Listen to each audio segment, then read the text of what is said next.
I had people tell me you can see their light, you can feel their feathers brush against you, you can feel their hands on you, and the heat energy that emits from them is very real, and it's impossible to ignore.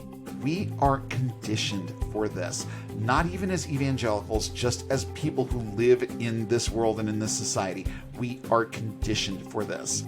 In those things that happen, where we find ourselves at a point of need, when our own strength fails us, and there are other people there to see us through those places of struggle, difficulty, pain, and fear, that we truly see what most people setting their sights on angels rarely do. Even when good things happen, there are a lot of people out there that have a hard time attributing those things to positive actions and behaviors on their part. It has to be placed someplace else. And angels are a very convenient place to put those little victories in life. Welcome to Unbound, A podcast for new atheists and lifetime atheists, ex-evangelicals, truth seekers, and free thinkers. There is life after faith. And life here is good. It's time for a new perspective. And a better conversation. I'm Spider. And I'm Shelle. And it's time to get unbound. Angels.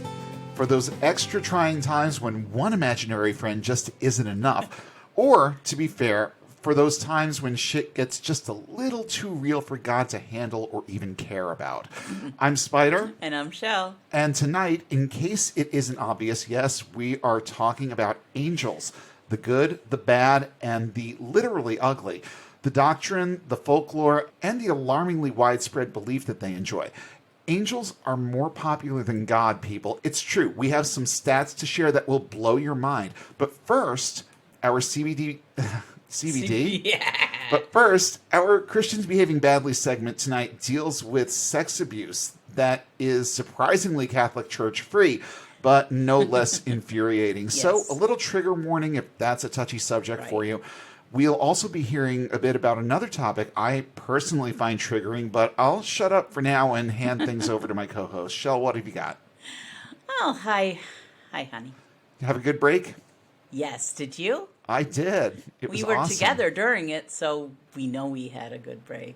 Well, the listeners don't know that, and now they do. So, okay, what have you got for us? Well, first, in Is Anyone Surprised news, Hemant Mehta writes in the Friendly Atheist blog, Southern Baptist leaders shut down system-wide investigation into sexual abuse. Oh, that's lovely. Just shut it down. Let's pretend that it didn't fucking happen. There you go. Yeah, just put it in a box and then pretend to forget about it. Yeah. Yes, because that works so well, especially in these kinds of situations. Yeah. Well, this week the Southern Baptists are having their annual meeting where they decide how much they are not going to respond to racism or sexual abuse within their ranks. These two problems have been sticking points for the Southern Baptists for years. While they've recently announced that they've hired an outside firm, Guidepost Solutions, they're only going to investigate certain allegations, which are not comprehensive. It's worrying that the committee was put in charge of investigating itself. But they do that kind of thing all the time. Right. A lot of corporations do that. Yeah, they do. Because they know that things are going to come out basically in their favor. It's going to make them look good. Mm-hmm. But there's no way to look good in a situation like this. No, there really isn't. A group of sexual abuse victims has gone public with their stories and are urging the convention to investigate these allegations. But of course, there are some within the leadership who do not wish to have this investigation at all. Of course they don't. Of course not. Because how awful is it going to make them and their organization look when this stuff becomes super duper public, like it has with another branch of Christianity? Another fairly large branch, yes. Well, here's how one of the leaders decided to respond to this. And he says, in most cases, our churches are 100 to 150 people. The children's Sunday schools are run by the mothers of the children and their grandmothers. There's no safer place on earth for children than most Southern Baptist churches. If there is a problem, we can address it without hiring a third party and giving them unlimited access to our people. Anyone who has been following any religious sexual abuse claims will know this idea is laughable. We know churches aren't safe. it's kind of obvious at this point. I don't think there's any such thing as a safe church for anyone. No. But certainly not for young children. No. Or anyone who can be exploited in this way. And I mean, I know that really makes it a much broader thing to say it that way. But I think people understand what I'm saying when I say something like that. There are certain impressionable types out there, whether they're children or teenagers or even adults, that fit a certain profile that sexual predators like to hone in on. Right, yeah. Another leader offered a financial objection. He says that the original proposal was comprehensive enough. Otherwise, he said, this will never end. Monetarily, where does it end? I have an answer for that. You want to know where it ends? Since you asked, does this person have a name? His name is Jim Gregory. Okay, well, since you asked, Mr. Gregory, it ends when the victims are made whole. Right. It ends when none of the victims have to worry about paying for the lifetime of therapy it's going to take to deal with what happened to them. It ends with you doing the right thing and doing it with an attitude of penitence, not the signature evangelical arrogance you seem to think appropriate here. Does that answer your question? Because that's about as succinct as I can put it to you. Right. That is where it ends. And I'm just like, okay, it never ends. How bad do you think this problem is? Or how bad do you know this problem is and you just don't want it to come out? Denial. It's not Denial. just a river in Egypt. Nope.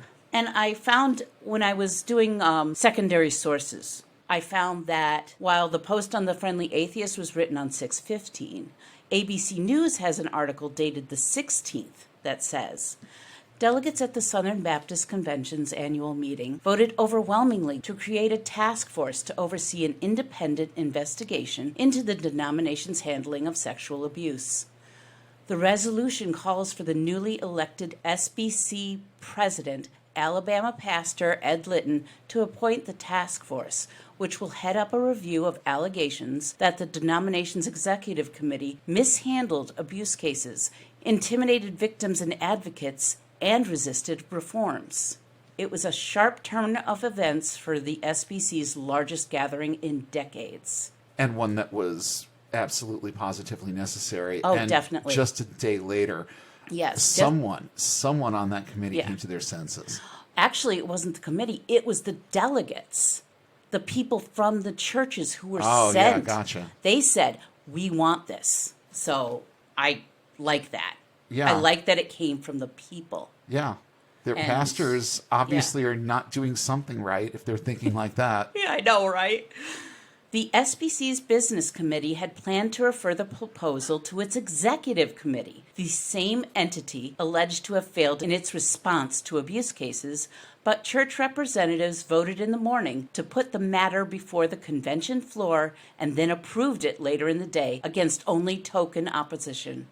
I'm amazed they managed to scrape up even token opposition. Oh, I know. But I mean, I shouldn't be.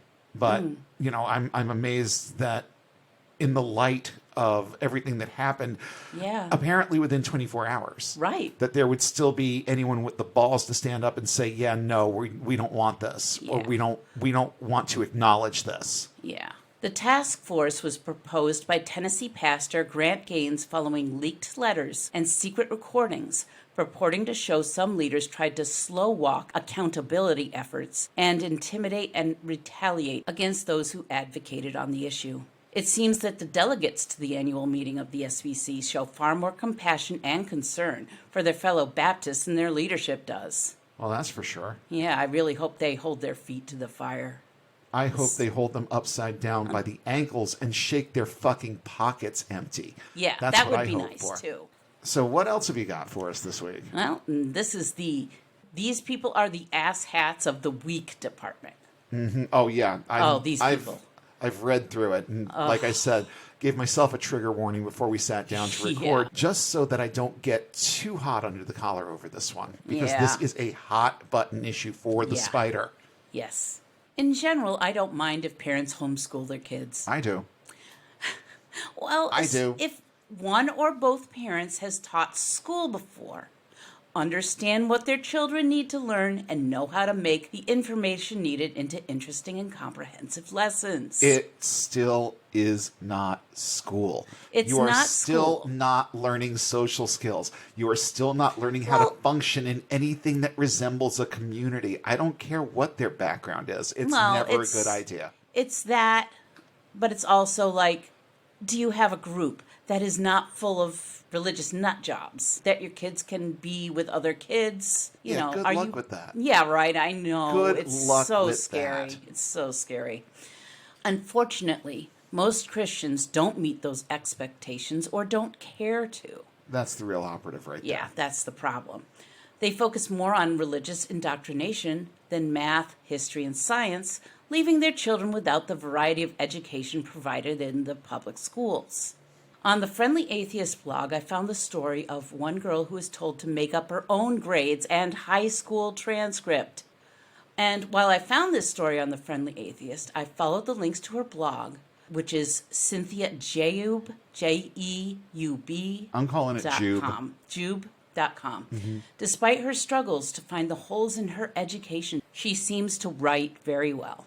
It's weird, but that is one thing that seems to be common with homeschooling. Good handwriting, good communication skills. I'm not sure how they draw that out of these kids, but it's a common thing. Well, she had a debate club, so they did debate with other Christians, of course. Well, of course. Of course. Of course. And she had an apologetics class, of course. That was outside the home, or? No. Well, yeah, so that's not going to help you learn how to read and write. No. It's a weird phenomenon, but I have seen it more than once. You have to read if you're going to read the Bible. Yeah, but you're only reading the Bible. Well, and all other correspondences. And let me tell you something about the Bible. There are issues with grammar and sentence structure from the King James onward. Yes, of course there is. There's no possible way that they are learning good written communication skills by reading this book in any of its forms. They're not learning it that way. No, they're not. Cynthia, her parents, and her 15 siblings were featured, say it with me, on a TLC show Because of course they were. Called Kids by the Dozen. Ugh. You know, I think names. TLC has some fuckery to answer for. No, I think there's a whole new circle in hell that has been reserved for TLC producers. That's just my opinion. We can add on to Dante's Inferno since that's where it came from anyway. We can do whatever the fuck we want. It's all fiction. It's all fiction. Did anyone need to watch the antics of people whose only real goal is to have as many kids as possible? Ugh. Yeah, no. No. Nobody. In her blog, she describes the process. I was taught primarily for religious and political purposes, not to prepare me for independence in adulthood. My high school transcript and the fact that I wrote it myself demonstrates how little I was taught. For me, being homeschooled meant that my access to information was severely limited by what my parents thought was true. It meant that I was expected to teach my younger siblings at times. It meant such ignorance that I could not identify the subjects I had and hadn't been taught. There was nothing to measure my knowledge against but my only teachers, my parents. They believed they could teach their children everything they would need to know, which is an arrogant thing for any one or two people to assume. The result is that I entered adulthood with a terrible ignorance, naivete, and bigotry. And that's the problem with homeschooling in a nutshell. Oh, yeah. I still have it on the back burner to do an entire episode on this, but I'm afraid just the way that I approach this subject, we could talk about it for a month. Oh, I know. So I'm trying to figure out how I'm going to frame this so that, A, I don't scream into this mic for 2 hours. Yeah, I know. That it doesn't go off into a 6-hour tirade that I have to do over 3 episodes. But I really, really could. And that last line right there really encapsulates most of what is wrong with it. Right. At her parents' request, she went on Google, found a template for a school transcript, and set about deciding how well she did in each of her classes. She'd taught herself math, but she didn't think she'd done very well at it, so she gave herself B's. Since she'd never gotten a grade in anything at all, and her parents encouraged her to get as close to a 4.0 as possible, she gave all of her other classes A's. Because why not? Why not? These were classes like Bible, debate, sewing, piano, and hunter's safety. Hunter's safety. Those were her first-year classes. That's an interesting elective, especially for homeschooling. Yeah, that is kind of weird. Well, I say especially for homeschooling. Now I'm thinking, okay, if you literally find yourself living in a shotgun shack. Oh, God. I suppose hunter's safety would be a good thing. Okay, this is from her blog again. In my junior year, I wrote that I did a publishing internship. That means that my dad decided to demote me from a paid position in the family business to an unpaid intern. That summer, several other high school students became unpaid interns too, and my dad's reasoning for demoting my sister and me was so my kids don't get special treatment. Oh, come on. Yeah. I also wrote in my senior year that I had been a volunteer child counselor, which meant I'd worked briefly at a Christian day camp in the summer to help children with performing tricks while riding horses. Oh, that's sweet. Yes, it is. Ultimately, what I was learning was how to be overwhelmed with too many responsibilities around the house. I worked for my dad and my mom, who each had to-do lists for me. I wrote this transcript to try and show that I have done schoolwork that I hadn't done. Most of my work was spent looking after the family and family business. So it was that I got into college making a poor case for my K through 12 education. Once in college, I failed in many ways because my education had been inadequate. It would take several more years for me to gain the experience necessary to look back on my education with some perspective. It's very sad. It is. It's terrible. I can't imagine trying to deal with college with those huge gaps in my education. Even at the place we went. Yeah. And I'm sorry, there was no challenge to the stuff that we were being taught. There were only a couple of professors and one that I can name that ever challenged us to think. Right. But, that challenge to think, Professor, I won't say your name, but I still like you. You're one of the few people that I still would say I like in this place. If you are still there, I have to thank you from the bottom of my heart for telling me that I needed to think. Yes. Because guess what? I did. And here I am today, feeling much better now than I did then. I can't even imagine dealing with the anger for being cheated out of a decent education just because my parents were afraid to put me in public school because I might meet a non-Christian. Or get fed non-Christian ideas. Or even progressive ideas, which is more to the point. Or maybe even get unbound from their type of thinking. Yeah. Which, oh my God, can you even imagine? Yeah. I thought it was difficult being an evangelical as a teenager in a house with other evangelicals. Right. I can't even begin to imagine what it would be like to come home one day with this realization that you don't believe any of this shit anymore, and then having to function within the framework of that family structure. I can't even begin to wrap my brain around what that would have to be like. And I know that there are people who have gone through it, and maybe right now, and may even be listening to this show going through it right now. Right. As teenagers, young adults, or anyone who finds themselves in the position of having to put on the game face around people that they love or depend upon. Yeah. Yeah, that's the real scary part. Yeah, that is scary.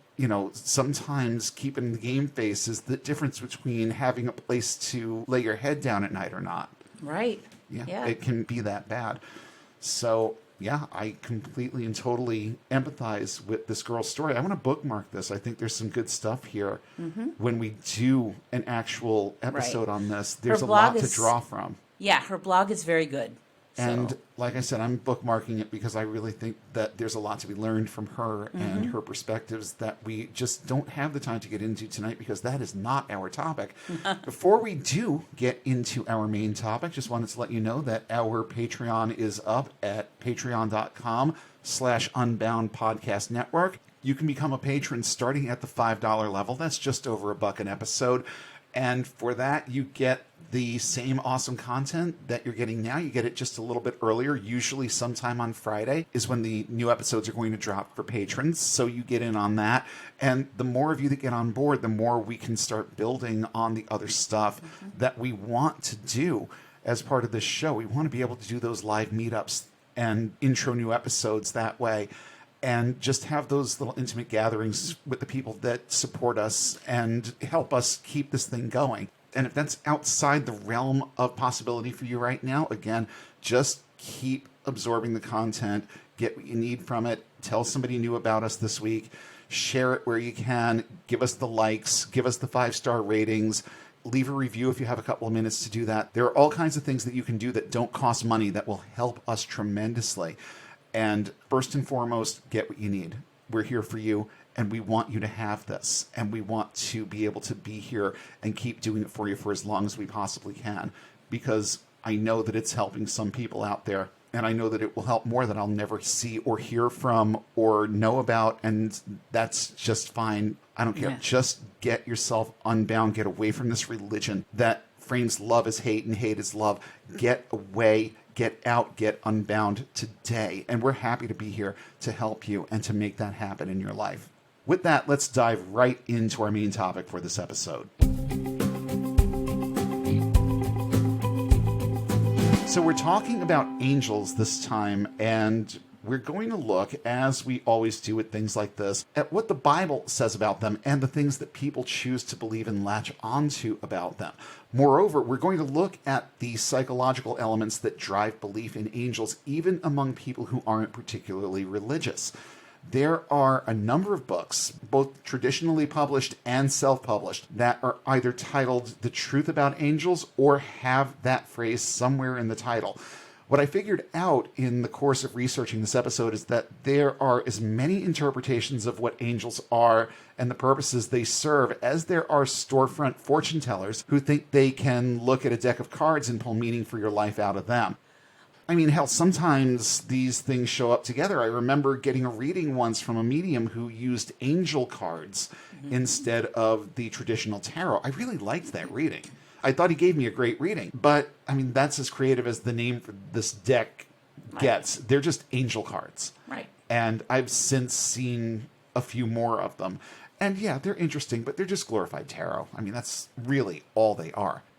But angels aren't just for charlatans, sermon illustrations, or false comfort. Oh, no. This comes from an article in HollywoodReporter.com called Evolution of Angels in TV Shows. Quote, angelic characters are as much of a primetime trope as the wacky neighbor or the wisecracking best friend. From Michael Landon's soul-saving Jonathan on the 1980s drama Highway to Heaven, to Roma Downey's spiritual guide Monica, untouched by an angel, to the goofy denizens of the afterlife in NBC's new comedy The Good Place, heaven seems to have been on Earth, or at least prime time, for ages. However, it seems like they've gone from being divine messengers of God to bitter, petulant teenagers, and that's not far off. When you think about some of the newer shows that are out there, Supernatural, The Messengers, Dominion, Lucifer. Now, in that last one, I got to tell you, I actually like the show Lucifer. Oh, yeah, that was a fun show. I think it was. It actually is. It's back. Yeah. And it's actually doing pretty well on Netflix. But as far as Lucifer goes, we're not talking about a petulant teenager here. We're just talking about basically a very, very oversexed man-child. Mm-hmm. That's pretty much who he is. And also pretty damn good at the investigative thing. Yeah. You know, who would have thought old Scratch would make a good detective? But it's actually an interesting premise for the show. And they've already done some really good stuff. If you've never checked out Lucifer, then I definitely recommend it. Some of those shows, by the way, have had some pretty long lifespans. Supernatural, for example, is in its 12th season. And although Fox decided that Lucifer had finished its run, well, the fans disagreed. And they convinced Netflix to keep producing it. So now we're in, I think, season 5. As for movies that deal with angels, I would love to have a full discussion just on this one, but instead I'll just give a quick nod to one of the best lampoons of Catholic doctrine surrounding angels I've ever seen, a little movie called Dogma. I feel like the timeliness of this movie was significant. It was basically Kevin Smith telling the world to lighten the fuck up about all the supernatural bullshit that the Catholic Church tries to sell people. The Golgothan shit demon that can be taken down with air freshener, that was a nice touch, as was George Carlin as a priest. If you have no idea what I'm talking about, you need to watch this movie, like today, like when the episode is over, especially if you're listening to this on Sunday and it's fresh. This is Sunday afternoon entertainment at its finest, as far as I'm concerned. But enough about Dogma, because again, I could probably talk for an entire episode about this movie, but the vast majority of movies about angels over the past several decades have been the feel-good rom-com variety, but more recent ones do also have some pretty dark themes. I thought immediately of movies like City of Angels, Angels in the Outfield, and Michael, all of which now go back quite a ways. But it also occurred to me that the Prophecy movies with Christopher Walken came out around the same time, so there was plenty of point-counterpoint in popular media then, too. You had John Travolta for the feel-good crowd, and Christopher Walken bringing the creep factor for those who like their supernatural storytelling about angels to be just a little bit darker. The depiction of angels on screen was, for a long time, much less sinister than Christopher Walken's Gabriel, and often revolved around the helping and problem-solving aspects of their missions. Touched by an Angel and Highway to Heaven came quickly to mind when I started thinking about this episode in general. And let's not forget good old Clarence in It's a Wonderful Life. Now, the satanic panic in the 1980s and 90s seems to be where the shift from benevolent guardian angels to malevolent monsters with both righteous and unrighteous intent began, with demons being in the forefront of a lot of people's attention. Authors, screenwriters, and TV producers began capitalizing on the newfound interest in supernatural topics and steered the perception of angels and demons in the direction of the sinister. And it wasn't all about popular secular media either. Frank Peretti and Roger Elwood were two Christian authors who took the concept of angels versus demons and made it evangelical mainstream. As people in general, we love good versus evil stories, and when these concepts dip even a little into the realm of the supernatural, we eat it up even more. Of course, evangelicals in particular hate these kinds of interpretations of angels. They want to keep our thoughts centered on the common positive stereotypes about them, specifically that they're humanoid in appearance, insanely beautiful, but also terrifying to the eye, hence that "don't be afraid" opening line that's common to angels, particularly in the New Testament. They have huge, majestic wings. They wear white flowing robes, etc., and so on. We've all seen this depiction more often than we ever wanted to. Another thing that depictions of angels in evangelical circles have in common is that their descriptions are very New Testament in nature. Angels exist to lend aid, give guidance, save lives, and solve problems for humans. But what does the Old Testament say about them? In many instances where an angel shows up in the Old Testament, they're there to wreak havoc or establish an intimidating presence. In Genesis chapter 3, God places an angel, a cherubim with a flaming sword, as a sentry guarding the entrance to Eden so that Adam and Eve can't get back in.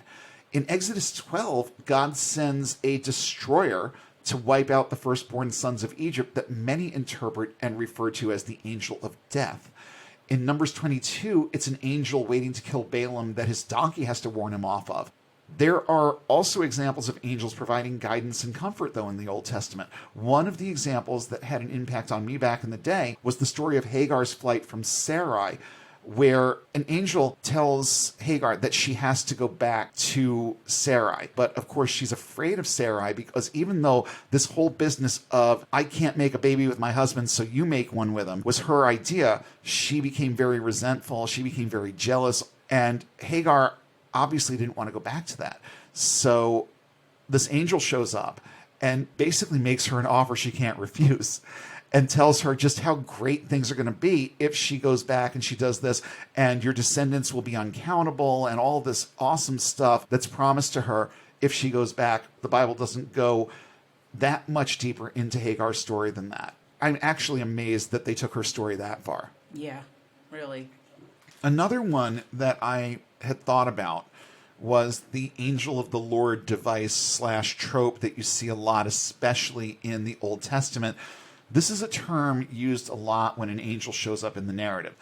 Now, some think that every mention of the angel of the Lord applies to the same angel. I think it's just a common moniker for when they need an angel in the narrative. I'm not going to go through all of these, but we'll look at a couple of them. In Genesis 22, the angel of the Lord appears to Abraham. In Exodus 3, the angel of the Lord appears to Moses. In Judges 2, an angel of the Lord appears to Israel. In Zechariah 1, the angel of the Lord pleads with the Lord to have mercy on Jerusalem. In Zechariah 3:4, the angel of the Lord takes away the sin of the high priest Joshua, and so on and so on and so on. You get the point. But it's the same word. It's the same descriptor that is used in all of these. So is this one being, or is it just a common descriptor of the types of beings that would be in charge of things like this? I think that it could go either way. Not that it matters all that much, but I do think that it could go either way. And then we have specific classifications of angels. Now, to be honest, researching this part of it was a chore. Why? Because there are so many varying answers to the question, how many different types of angels are there, that it's difficult to find commonalities. In some instances, there are 2 classes. In some, there are 3, 6, 8, or 9. Some of the sources I found seem to want to rank angels like they were characters in RPGs. And literally, it looks like it. It might have been, because I know a lot of RPGs do use angels as playable characters. Oh, I'm sure that they do. Yeah. I don't think that this particular source meant to do it that way, Yeah, but they just I'm just did. thinking, okay, well, what should I be rolling for strength, intelligence, wisdom, dexterity, blah, blah, blah. What does a good angel roll look like? You know what I mean? Yeah, I know. But no, some of these, they really just literally looked like I was supposed to use these to create a character for an RPG. And here's a trustworthy URL for you, compellingtruth.org. I looked at this and almost went right past it, but in fairness, there's some good information here. According to them, there are 3 types of good angels. You have the cherubim, the seraphim, and the archangels. And no, they didn't come up with this. This is stuff I can remember hearing in college and probably before. Yeah.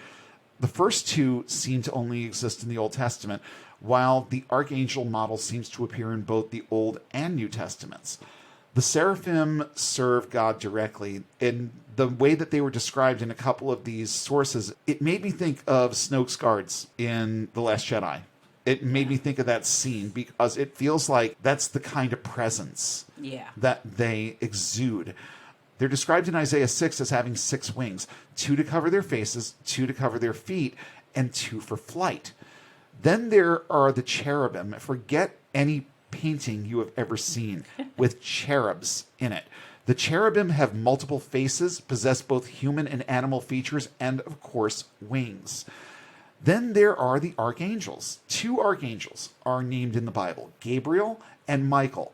Such wonderfully European names for creatures that predate Europe. And yes, I know they had more appropriate names in quote-unquote original texts. It still gives me a chuckle that we have people with names like Michael, James, Peter, and Elizabeth in a book that takes place long before these names were ever even a thing. It just strikes me funny. I think they could have tried just a little bit harder. There are also only 3 angels in all of Scripture who are ever referred to by name. I just gave you 2 of them, Gabriel and Michael. The other one, of course, is Lucifer.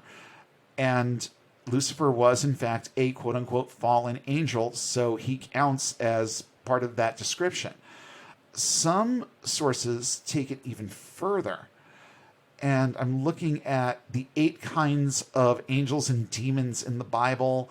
This is from overviewbible.com. I'm not going to read all of these, but the very first one that you scroll down to, goat demons.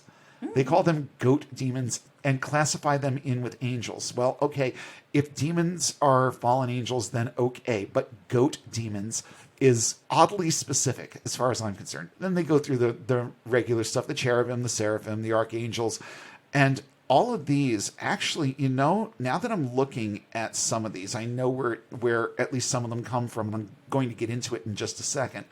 But they even rank things like these nebulous concepts like rulers, powers, etc., What else do we have?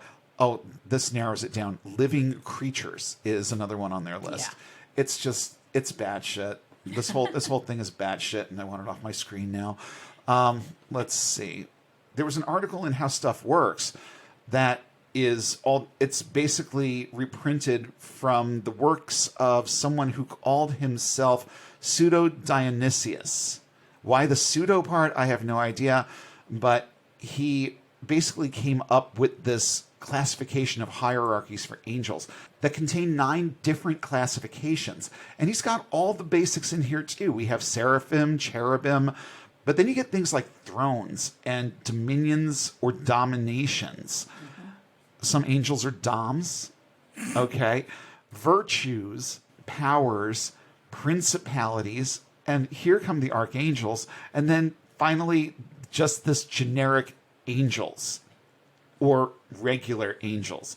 So I guess the other 8 are irregular angels. I don't know. I want this off my screen now too. Okay. The only 4 classifications that seem to show up everywhere are the ones we've already mentioned, plus fallen angels, aka demons. There is also Ezekiel's Ophanim, the wheel within a wheel, that seems to only show up in Ezekiel 1 and possibly in Revelation, but those 2 accountings of multi-eyed creatures are pretty different. There's a lot of disparity. I can only imagine that that's because Ezekiel only had cannabosum and John the Revelator may have found some shrooms. I mean, because there is no non-chemical explanation for either of these descriptions. There's no one on pure air ever saw anything like this. Now, I just gave a snippet of what non-humanoid angels look like just a minute ago. Grunge.com, I love that name. Yeah. Doesn't sound terribly credible, but there's some good stuff here. Grunge.com explains the less talked about aspects of angels in a marvelously vernacular sort of way. So let me defer to them in explaining this. Christianity throughout its history has painted very rosy, idyllic pictures of things when the biblical accounts are far different and far less desirable. This is particularly true in how the Bible describes cherubs and how we define them based on popular depictions in art and media. And here's a little something directly from that article. Quote, one of the most vivid descriptions of angels in the Bible comes from the prophet Ezekiel's inaugural vision found in Ezekiel 1. It describes 2 main types of angels. The first are the cherubim, which is plural, singular is cherub. Cherubs have been assigned a variety of tasks by God, one of the most important of which is to guard the Garden of Eden. Now, if you've heard of cherubim before, you probably don't think of them as the scary guard type. Today, cherubs are typically depicted as chubby little babies, but the Bible disagrees. According to Ezekiel's vision, every cherub, quote, had the face of a human being, and on the right side, each had the face of a lion, and on the left, the face of an ox. Each also had the face of an eagle. No one on pure air sees any of this shit either. Back to the quote. If the combined faces of 4 different species aren't frightening enough, cherubs also have 2 sets of wings, one for flight and the other to conceal their bodies. Additionally, cherubs have straight legs and shiny bull hooves. Just let that sink in for a second. Just let it percolate a little. Ophanim. This is that kind of one-shot deal kind of angel that you see in the beginning of the book of Ezekiel. The word Ophanim comes from the Hebrew word for wheels. It's a fitting name because Ezekiel's vision suggests that some of God's angels are actually floating eye-covered wheels. Per Ezekiel 1, quote, each appeared to be made like a wheel intersecting a wheel. Their rims were high and awesome, and all 4 rims were full of eyes all around. End quote. Further, again from the article, the Ophanim are said to sparkle like topaz and to hover in the air as they mimic the motion of the cherubim.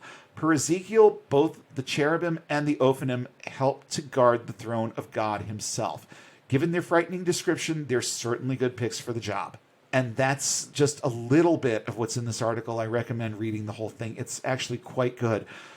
So basically, in the Old Testament, angels often appear as militaristic or adversarial. They don't always have a human or even distinctly corporeal form. In most popular contexts, though, we are supposed to believe that they are allies. We are also conditioned to think of them as both visible and invisible. Some people claim to have seen them. Most treat them like unseen powers, just like their God. This leads to the concept of guardian angels, and it's one that a downright scary number of people seem to believe in. Psalm 91:11 and 12 says, "For he shall give his angels charge over you to keep you in all your ways. In their hands they shall bear you up, lest you dash your foot against a stone."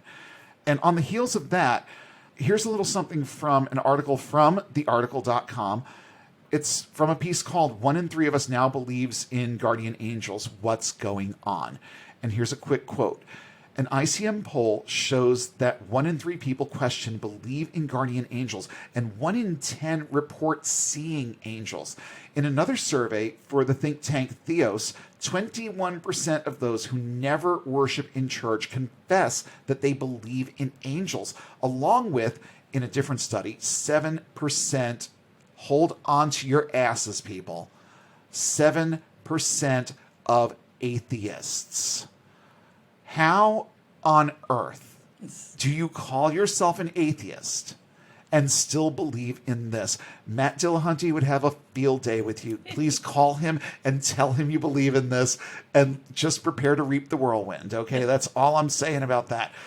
And make sure that you mention that you're an atheist. Yes. Because, I mean, that will make him go Super Saiyan. I guarantee it. You want to see a talk show host head explode? Tell him that you're an atheist and you believe in angels. 7% of atheists. You know, I'm seeing Cher in Moonstruck just smacking Nicolas Cage upside the head and going, snap out of it. You're an atheist and you believe in angels? Snap out of it, please. For the good of all humanity, snap out of it. But this is according to somebody that I think has actually put a lot of really good thought into this. His name is Peter Stanford, and he is actually the author of the article that we're going to be focusing on a little bit more going forward. In the article, Stanford also comments on the many disparities that exist within Christianity as to what angels are and how they interact with people. Thinking in purely atheist terms here, it's another case of they're going to act however people want them to, because said interaction only exists in the mind of the individual. And lots of individuals have very individual takes on angels. Stanford refers at one point to angels as being, quote, celestial intercessors in many flavors of Christianity, and he's right. He goes on to say that, quote, that same teaching has long insisted that angels do not have bodies. Augustine in the 4th century said they were made of light, while Thomas Aquinas in the 13th preferred compressed air. Compressed air. So when I pull a computer apart and blast it with compressed air, I'm using angel power. I always knew that Tommy was a little bit of an airhead, but I really had no idea just how much of one. So the real question here is, how can 10% of us be seeing them if they are nothing but light or compressed air? Stanford also points out that faith is on the decline in the West, and yet this fascination with angels and out-and-out belief in angels remains. When looking at the Western world on a whole, not just here in the U.S., it becomes clear that only about a quarter of people out there describe themselves as devoutly religious. And I love what he says here, quote, by such measurements, angels are doing rather better than God in retaining our allegiance. And he's right. And I love the reason that he gives for it, too. I was actually thinking this as I was reading the rest of the article. He says that part of the answer has to come down to the shortcomings of institutional religion, citing the church's long history of suppressing science and insisting on the literal truth of the Bible in every word and detail. Well, fewer and fewer people every year are buying that bill of goods, but they still have the need to feel comforted, especially in moments of crisis. They know in the depths of their intellects that God, at a bare minimum, doesn't care about their problems, but they don't want to discount the existence of supernatural forces in the universe. They aren't fans of God so much, but they're fans of super beings, so they create their own other imaginary celestial friends or allies to fill the void. He goes on to say, people look elsewhere in that yearning that seems hardwired into humanity when faced by the great challenges of life. those things being things like suffering, grief, and death, for something transcendent, less visible, less easily verifiable, but above all, consoling. Because if it feels good, it must be right, and it must be true. And I'm a big, if it feels good, do it kind of person. I think that it's usually good advice, but let's just make sure that if it feels good, it also operates within the realm of reality. Yeah, I don't think we're asking much. And it's in this place that he says the concept of guardian angels takes a real foothold with people, the whole notion of needing comfort and consolation. Guardian angels have a very unique appeal, and it's not just in evangelical circles by any means. 7% of atheists still, it's making my head explode to think about it.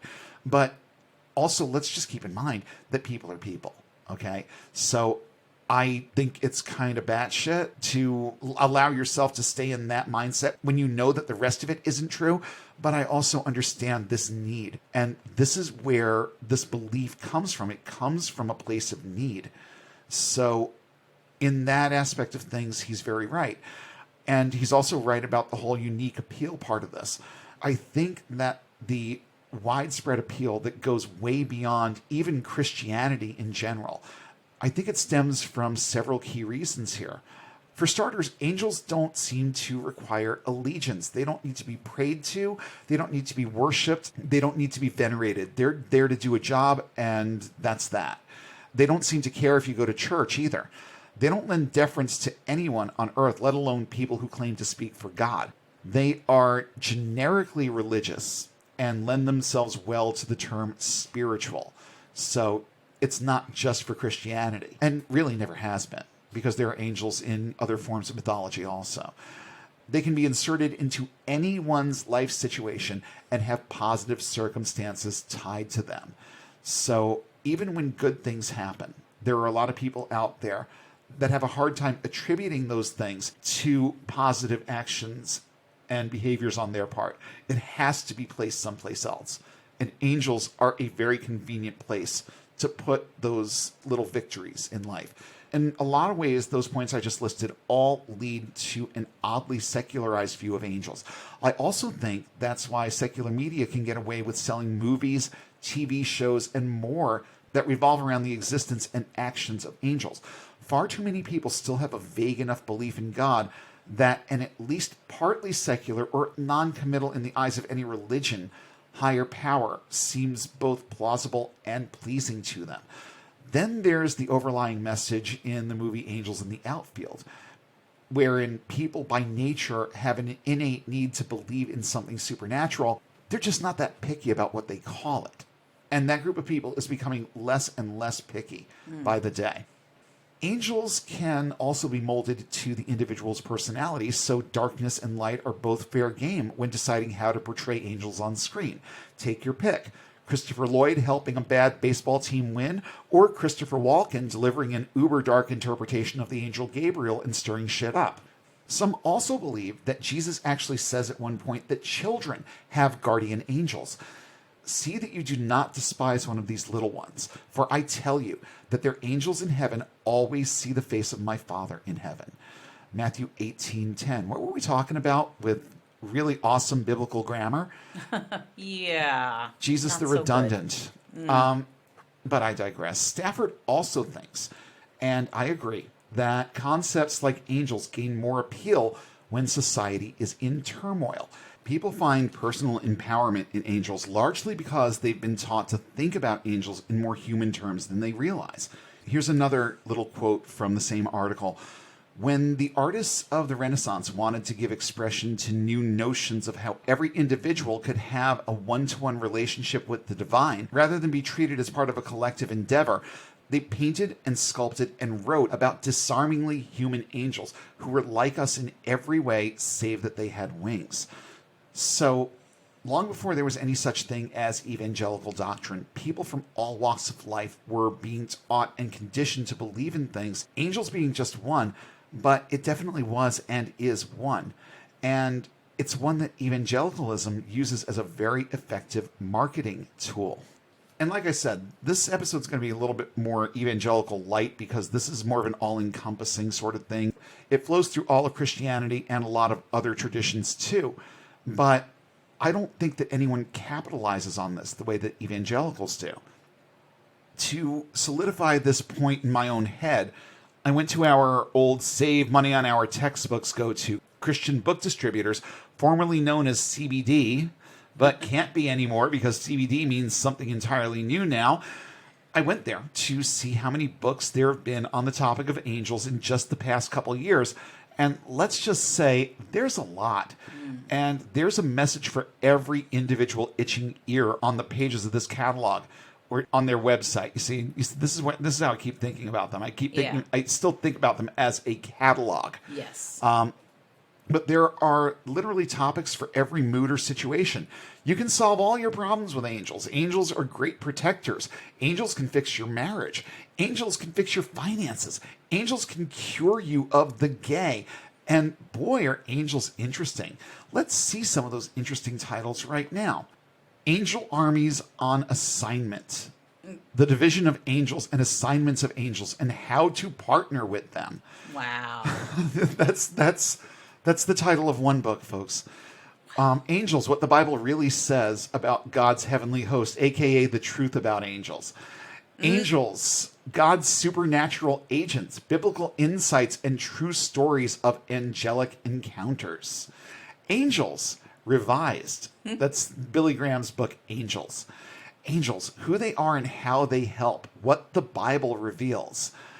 Angels on Assignment. Wow. Oh, and let's just put it right out there. The Truth About Angels by Tony Evans.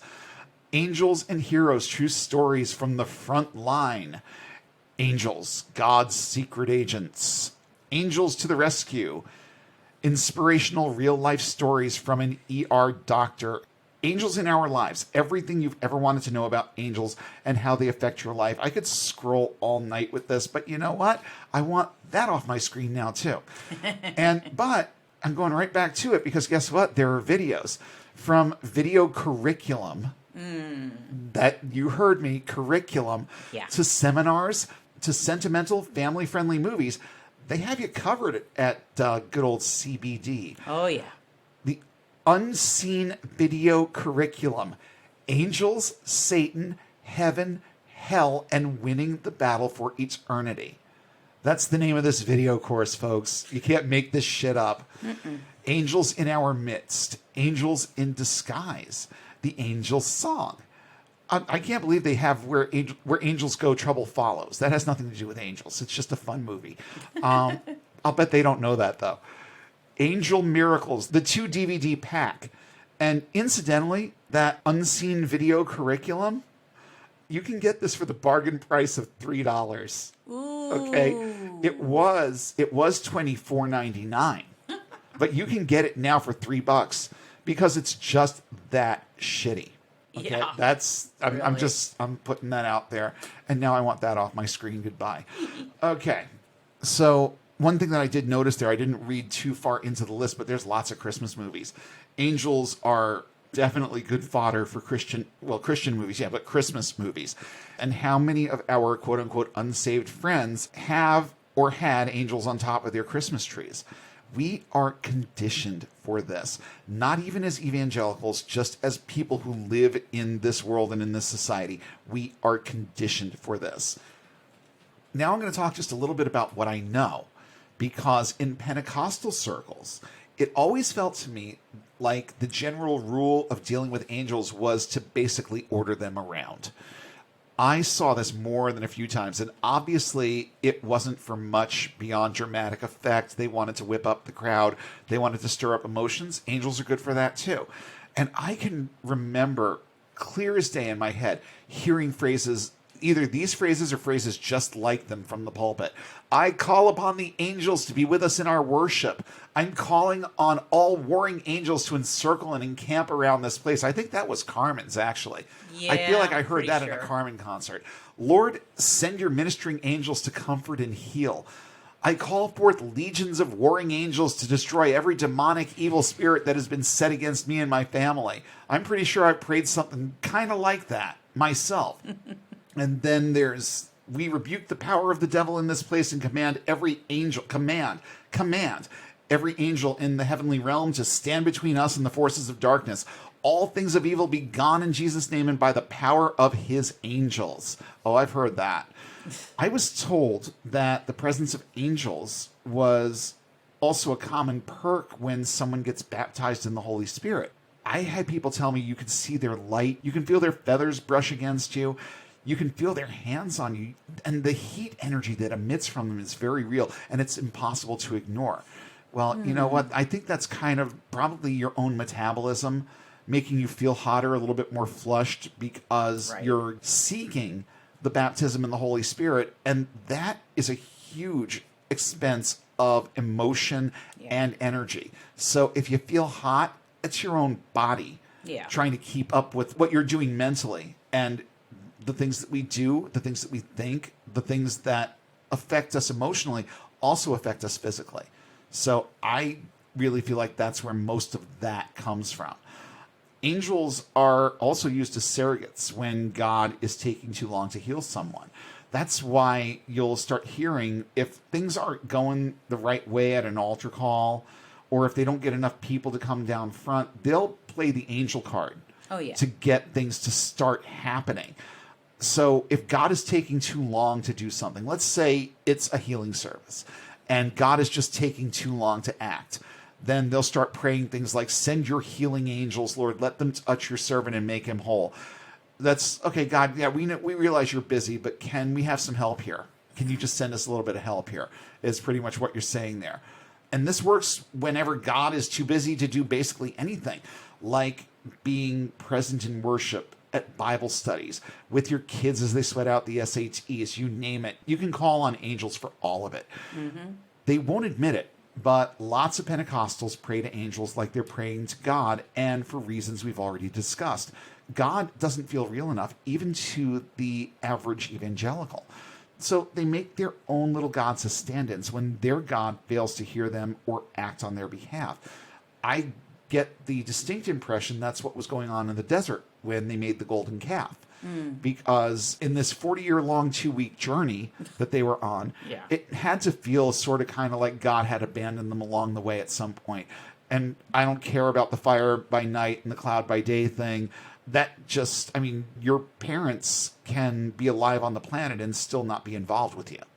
God put up this facade and tried to get these people to think that he was with them. He didn't feel all that close. And that, I think, is where the whole thing with the golden calf came from. So this whole concept is as old and older than the Bible itself. This need for comfort, this need to see something happen or to feel something happening around us it's part of our nature. It's part of who we are. And angels fit really, really well into that mold. Oh, and if you're Paula White, you can choose the ethnicity of your angels too. We learned this back in November. After all, as part of her little tantrum over the election, she called specifically on angels from Africa and South America to help change the election results. Were they supposed to vote? Well, when you said that, the very first thing that popped into my head, don't ask me why, was an episode of Gilligan's Island, where Gilligan is sick with or is perceived to be really sick with something and possibly dying. And Mrs. Howell says, well, can we fix him some chicken soup? And the skipper says, chicken soup's not going to help. She says, it won't hurt. So that's kind of the same thing. Yeah, that can't hurt. This is the weird way that Spider's mind works sometimes. That was precisely what jumped in there. Wow. So fuck it, I just decided to put it in there. Wow. Hey, there are worse sources to draw from, I think. True. But I want to move into just a really, really small subtopic here, and that is the concept of entertaining angels unawares. One of my favorite aspects of this as a young evangelical was the notion that we sometimes entertain angels without knowing it. The concept comes from Hebrews 13:2. Be not forgetful to entertain strangers, for thereby some have entertained angels unawares. So, got 3 little stories that popped into my head that I'm going to tell real briefly here about this. One was back in the mid to late 80s, where my mother was involved in this Bible study. There were a bunch of women from our town that were involved in this Bible study. And as the story was told, this person, I think he was a traveling salesman or something along those lines, just came and knocked on the door where the Bible study was going on and somehow made his way into the house. Don't know who was foolish enough to let a complete stranger into a house with just like 5 or 6 women doing a Bible study, but he found his way into the house.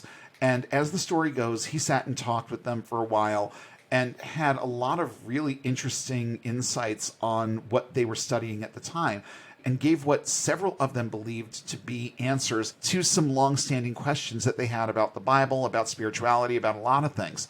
And the story ends with this guy leaving the house, and I think he forgot something. It was like a pen or something that got left behind.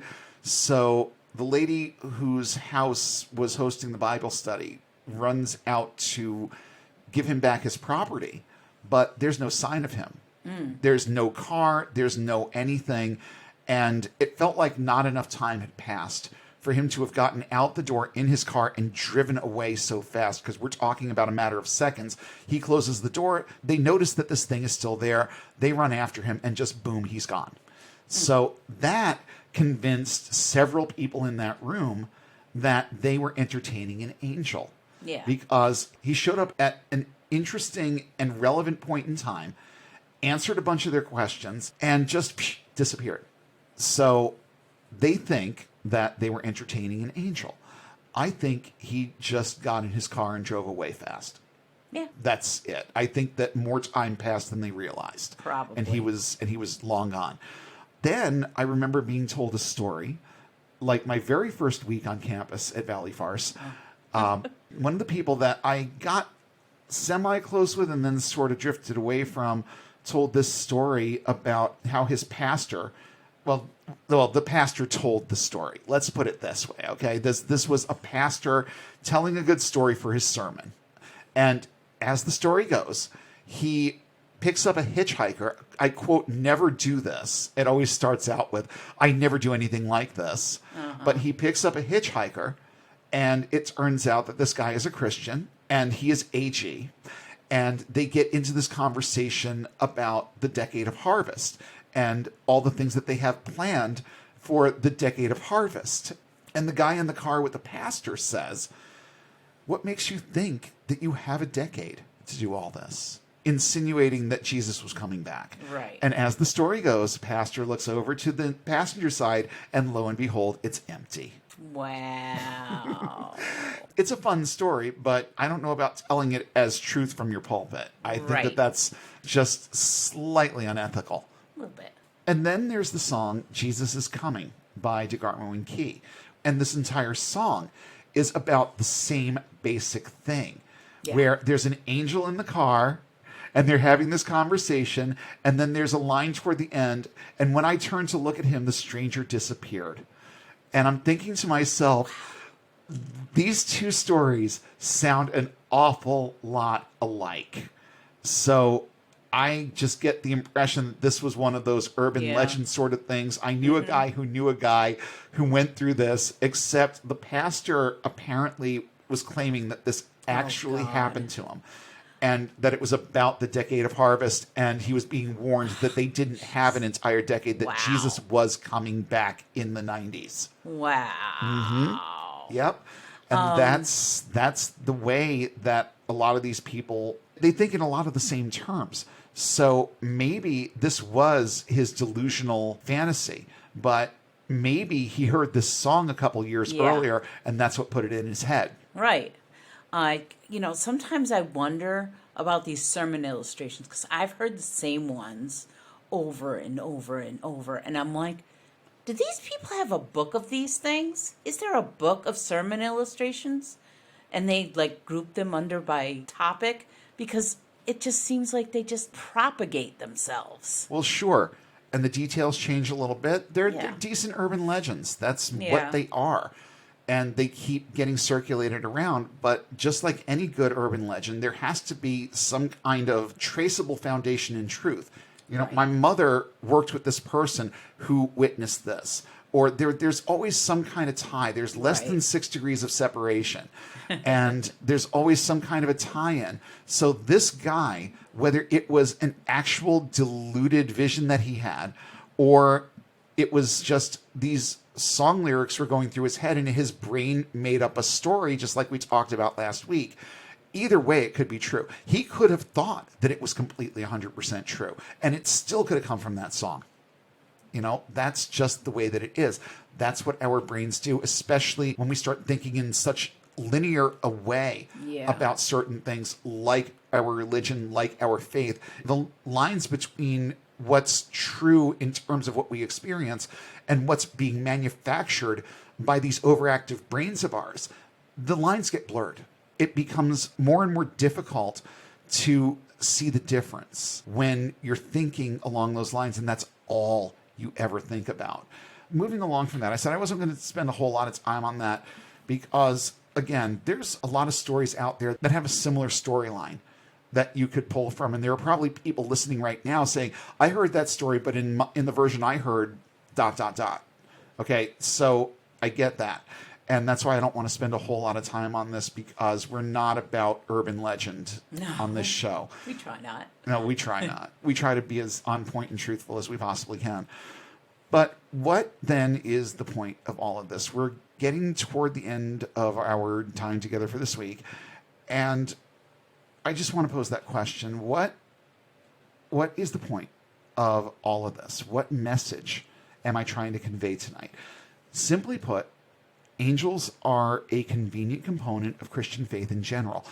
And while I've never been specifically told to pray to angels as either a Catholic or an evangelical, it's plain to see that people pick up on this concept well on their own.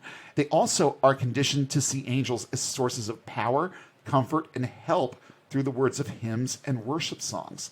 Evangelicals might be just careful enough to not elevate angels to God status, but mark my words, they know just precisely how effective angels are in their efforts to market the, quote, power of God to the masses. They know the allure of the concept of angels, and they encourage people to believe in them and the powers they possess. When people are desperate, and they know that there are things in their lives that are beyond their control, they look for solutions, reinforcements, and things to cling to so that they can feel better about their situation and have something to which they can attribute unexpected successes or solutions to problems. The solution couldn't possibly have come from the doctor who completed the surgery or the medicine that knocked out the cancer. If you truly believe in God, these things come from him or, by proxy, his angels. I believed for a long time that we survived our car wreck in '93 because angels rushed to our aid. I used to have this image in my head of angels completely covering the outside of the car, creating basically a cushion so that we could be spared from the full impact of the crash. Our crazy landlord at the time even quoted Psalm 91 at us as we were being lifted into the ambulance. We all want to feel safe. We all want to feel protected. We all want to know that someone has our back. Angels are a good solution for these things in people's minds, but the same questions arise when angels fail to act as they do when God fails to act. All children have guardian angels if you interpret Jesus' words that way, and yet a shocking number of children around the world died of starvation just during this conversation. Where was their help and protection? We already know that God can drop manna from heaven, right? Can he give an angel a loaf of bread and some clean water? People died of suicide while you listen to this episode too. Sorry for another trigger for those of you who are triggered by that kind of topic, but it's true. During the course of this conversation, someone out there, and probably lots of someones out there, committed suicide. If angels are real and can appear to people corporeally, where was the comfort for those people in the hour of their worst despair? Why were none of their lives worth a little supernatural intervention? As I've said many times before, we are on our own. There's nothing out there poised to intervene in our time of need. But it might surprise you to learn that in a purely humanistic way, I do believe in angels, but not the supernatural kind. You see, to me, angels come in the form of people witnessing a terrible accident and chasing down a pickup truck to get a license plate number when they attempt to hit and run, and that happened during our accident. They come in the form of two guys approaching a bad car wreck, not knowing if the whole thing is going to explode because, quote, we've got to disconnect the battery. There's people alive in there. That happened that day too. They come in the form of a small crowd on the top of a mountain when a middle-aged man slips on a wet rock and falls. They take the form of a doctor, a massage therapist, and an EMT, all in the right place at the right time. They come in the form of men who step up when a young boy needs a positive male role model in his life and no one else is there. They come in the form of someone who loves you unconditionally and keeps your mind centered on your own value as a human being. In those things that happen, where we find ourselves at a point of need, when our own strength fails us, and there are other people there to see us through those places of struggle, difficulty, pain, and fear, that we truly see what most people setting their sights on angels rarely do. The power of things like love, courage, compassion, and empathy. We don't need supernatural forces to see us through times of trouble. We need each other, and we need to be rational, reasoned, and proactive when it comes to solving our own problems. Moreover, we should have enough empathy and compassion for each other to chase down a pickup truck to help a stranger once in a while. So here's a challenge for you as we end things out. Be the angel in someone else's life when you can. Be one of the helpers. Give selflessly and care genuinely. You have way more power than any angel to do anything people give them credit for, and you might just help someone see past the foolishness of belief. And in showing them where real help, love, support, and human compassion actually come from, you could wind up giving them a gentle nudge that sends them one step further toward getting and staying unbound. We hope you enjoyed this episode of Unbound. Show topics are chosen based on their timeliness, relevance, and social impact. Have suggestions for future topics? Email us at unbound.podcast.network@gmail.com with all your comments and feedback. Please don't forget to like, share, and throw a few 5-star ratings our way, and follow us on all major social platforms. And don't forget to hit subscribe if you haven't already. Links to our social pages, as well as a full list of cited sources in today's episode, are listed in the show notes, available at our website, getunbound.org. That's get-unbound.org. If you value this resource and would like to see it continue, please consider supporting us on Patreon at the link in the show description. And be sure to check for new updates every Sunday when we'll come together again and take one more step toward getting and staying unbound.